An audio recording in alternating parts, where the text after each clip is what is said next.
he needs to have a flight desk. He needs to be able to go, oh yes, it's a flight desk. Oh, I'm going to push E. When I push E, it needs to zoom out. We look at our view, and then like the ship turns, you know, and then we can fly it. So this is my dream, and then we can go eat some asteroids. Nom nom nom. Hi, I'm Tom Lees, and I'm making a space factory game called The Recall Singularity, where you get to build factories in space. Join me tonight as I show you a breakdown of the streams that I've been doing. After a member of my Discord community told me the value of streaming and how great it is to share development, I thought what a great and painless way to not only develop at the same time socially, but actually share what I've been up to. And here they are edited into a format you'd probably actually want to watch. Okay, let's try that. In this one, I've just got the setup for these rocks. This is what they look like with iron ore on them. With nickel ore on them. Cobalt, ice. We've got rocks, a rock scene. So when you open the rocks file in Godot, it creates this. What I've done is I've gone to each one of these. If you look at the material on the right hand side here, and I'll place myself in a nice position so you can see. So we're in the material. The norm map is really essential, so we'll put that in. And so if I grab this light and move it now, you shouldn't be able to see the triangles and the lighting. Well, you can kind of hear. So this is my current experiment scene. And I've got 3 classes that Godot knows about. We've got 4 tiles, Ship Link, and Star World Link. Okay, it's so much fun I can't stop doing it. Anyway. So after a short explanation of how the game worked and how the 3D models are made, I went on to refactor the networking from the existing UDP library I was using to another one called Laminar. Now what my past self doesn't yet know is unfortunately this didn't work out. But how about you watch me struggle with it for a bit before we all agree that it was better to just go back to what we originally had. Some terrible networking library that's made of dark powers. So what it does is it sends reliable messages, unreliable messages, both. It can handle multiple streams, it does all the retries, it can also throw away packets. Maybe I could just use it and then write my own stuff on top of it. 4 I've got. This one's called SG Core, this one's called SGNet, this SG stands for Space Game. Of course, the network knows enough about simulation to create it and to feed messages through, and no one else knows about the network apart from SGNet. And in SG Core, which is the Godot initialization stuff, we create a world called Space World ID, which is always ID 0, and then with that world we add 2 spaceships at the 2 locations, minus 18, and minus 18.5 X and Y.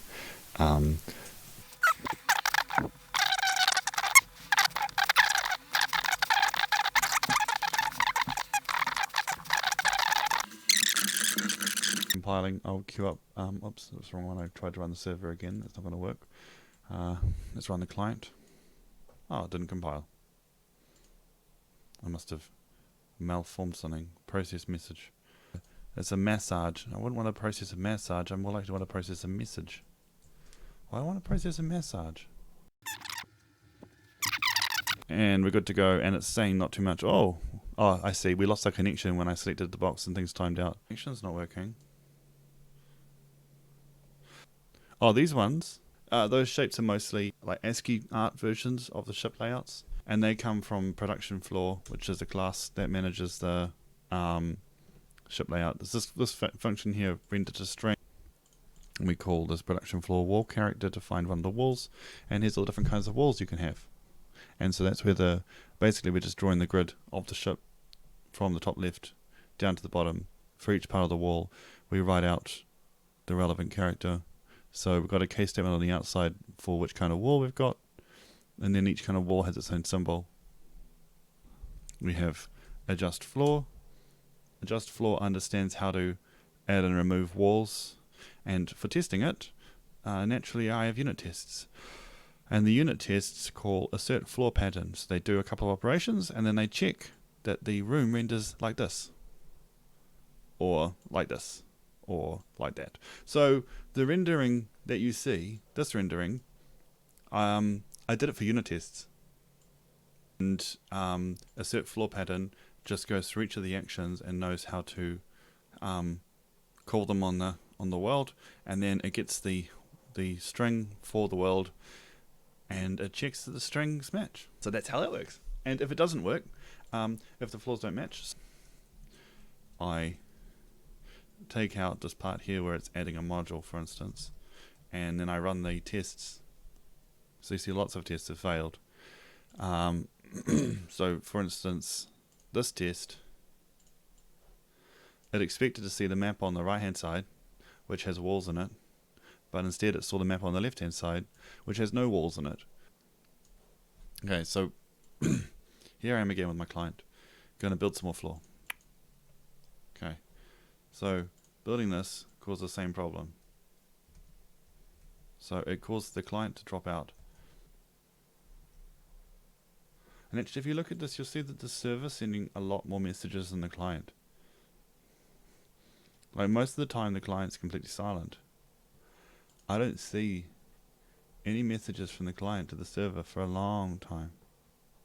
So I've been tossing up the idea of undoing all the refactoring we did. Remember how we changed from Cobalt to Laminar? And that took, well, basically 3 nights, which is like a week. And now I'm wondering if maybe that was the right choice or not. I think we can just say, look, we can always go back. It's good. All these commits. Official, unofficial, we're switching back to Cobalt. It's very painful to do this. Check out master. 2 games. And we're going to build a desk. And we're going to build some floor. And everything's drifting. Oh, that's something I forgot. Yes. So, because the sync is now working, you're seeing the ship's drifting again. As you should. We're going to stick with this for now. So, I've got this function called start client, and it's really not that surprising. It sets something called an atomic variable, which is for communicating between threads, and then it's like a static boolean, and it sets it to true, so we want the client to run, and then we create a new thread, and in that thread we call the function called run client. So this function down here is called, and it's in its own thread, and it starts running. And at this point here, it's processing ticks in a loop, round and round and round. Now, because of the way Cobalt works, it's taking care of that sleep sticks, as it calls client process incoming, and it passes it a mutable sector. So what's going on here is that we've got an infinite loop, and in this infinite loop, we do ticks as long as client live stays true. So as soon as the other thread says client please die, it will stop looping here and it will quit, and then the thread will quit, and everything will be nice and tidy. Inside this loop and inside these curly braces, we open a variable called sector, and we get something called get singleton sector. Now if you look at this, at the singleton sector, so remember sector is my globals, so the entire simulation for my game is in this object called sector, which is like an area of space. We have this global sector here, which is a mutex containing a box, which is a pointer, to a sector.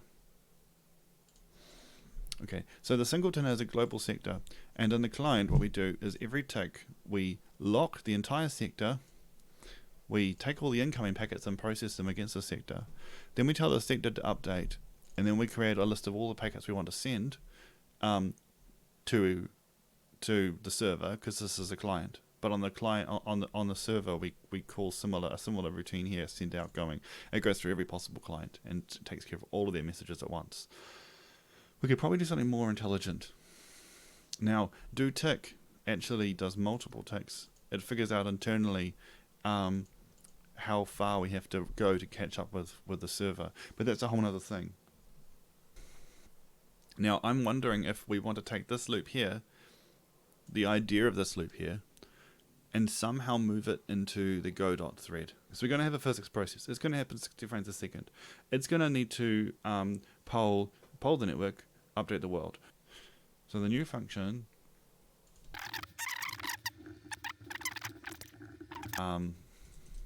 do tick, and we're going to put a sector in a second. So this function takes the sector. It's not exactly good, but you know, good enough.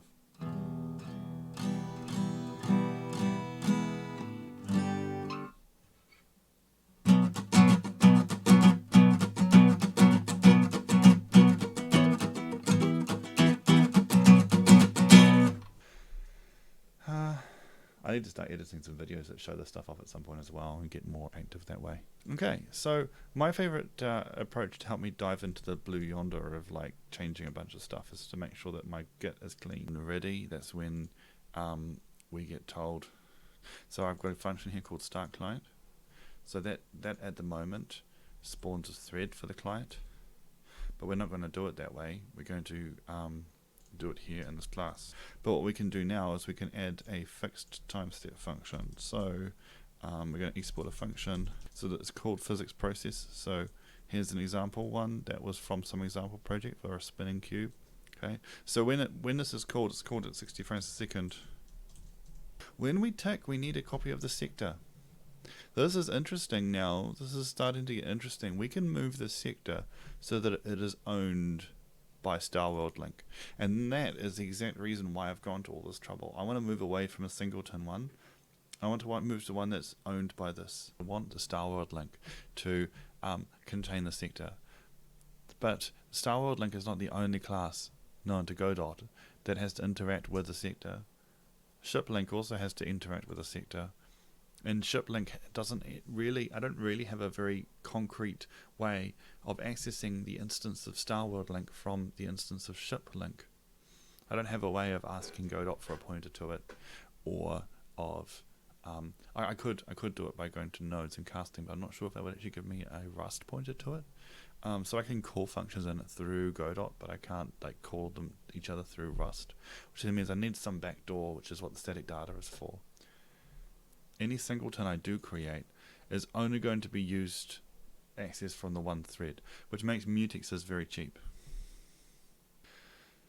So right this moment, I'm not going to worry about this issue. We're going to leave the ownership of the sector. We're going to leave that as a singleton for now. But we know that we're no longer accessing that from multiple threads. We're always accessing it from the same thread, and we're using our mutex to do it. Yeah.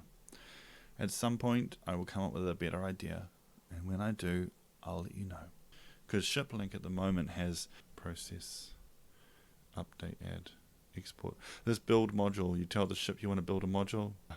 Edit floor, you want to edit the floor.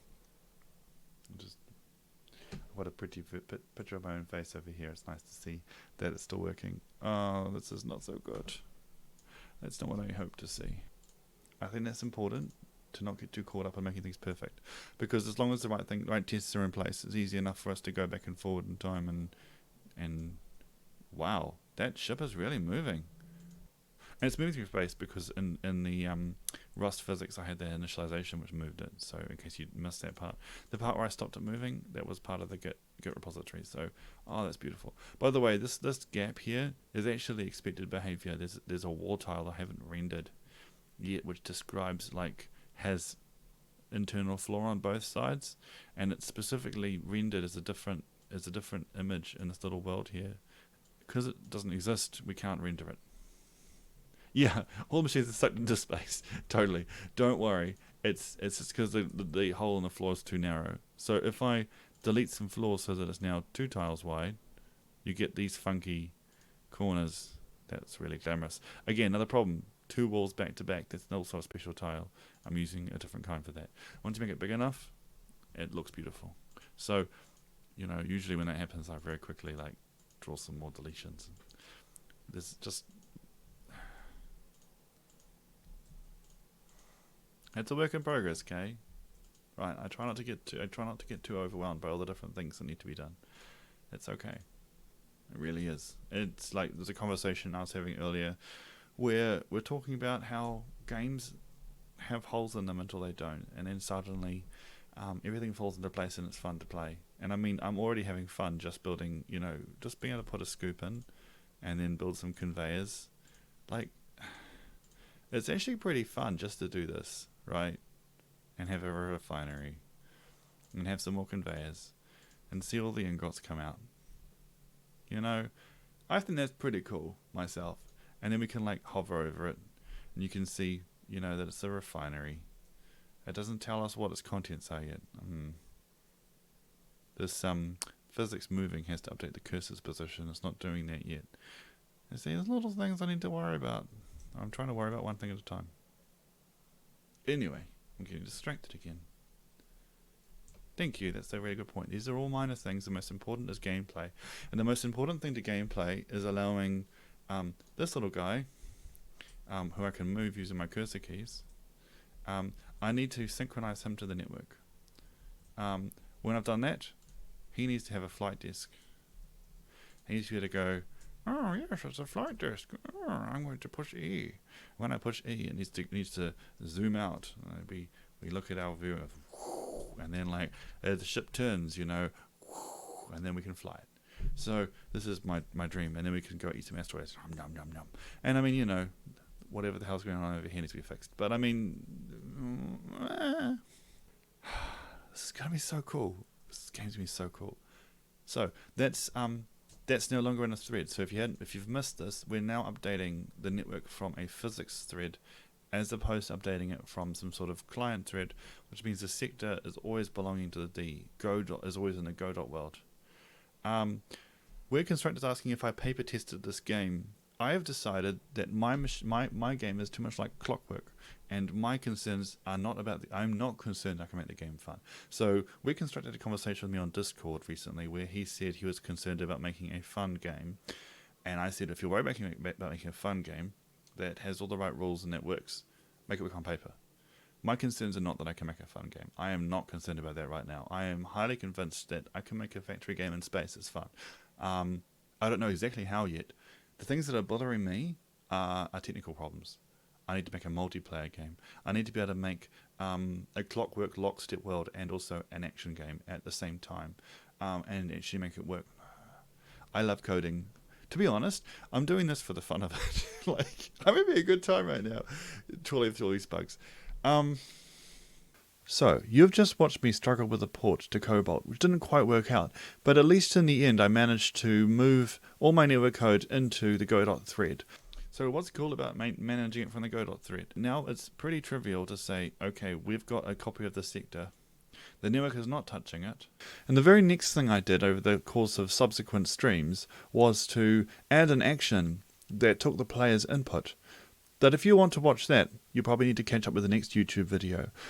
If you want to learn more about the game that I'm making, just Google for the Recall Singularity. You'll find plenty of things, from blog posts to Twitter posts, even a story. I'm all over Reddit. My Reddit and Twitter and Twitch usernames are all Recall Singularity, and I'd love to have you on board.